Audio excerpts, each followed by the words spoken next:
The path of studying by pretending not to know. Study is not simply the act of accumulating knowledge. True study is the process of lowering oneself and becoming like a fool. Those who put forward their cleverness are, in fact, unable to truly learn. This is because they assume they already know the answer, and so they judge and conclude upon others' words and actions. In contrast, those who acknowledge their own shortcomings open the door to learning and treat every situation the world offers as an opportunity to study. 1. The limits of cleverness and the root of desire. Clever people may find it easy to handle matters at first, because they can quickly see through many things. However, as time passes and they face more complex problems and deeper relationships, they eventually reach a point where their logic alone is insufficient.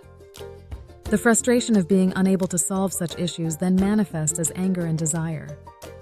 In other words, showing anger is proof that, while one thinks of oneself as clever, in reality one still lacks ability. A truly wise person can organize and resolve any situation. Therefore, they have no reason to become angry.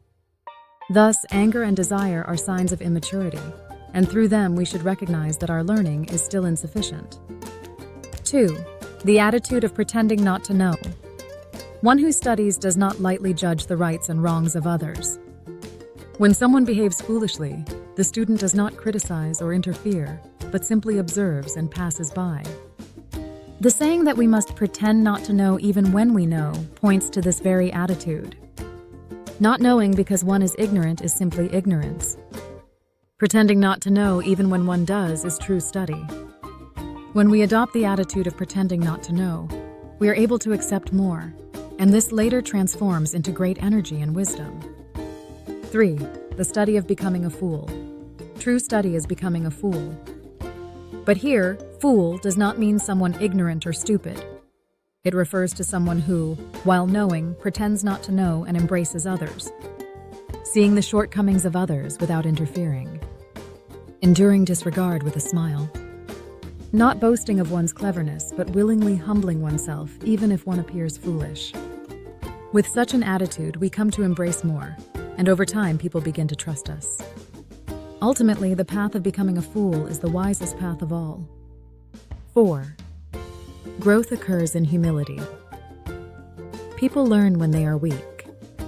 When weak, one must bow their head, restrain their words, and endure. If cleverness is put forward, it creates distance, prevents learning, and causes one to miss the chance to grow. But when one becomes a fool and humbles oneself, one gains everything. Therefore, study is the process of acknowledging how inadequate we are and learning through that inadequacy.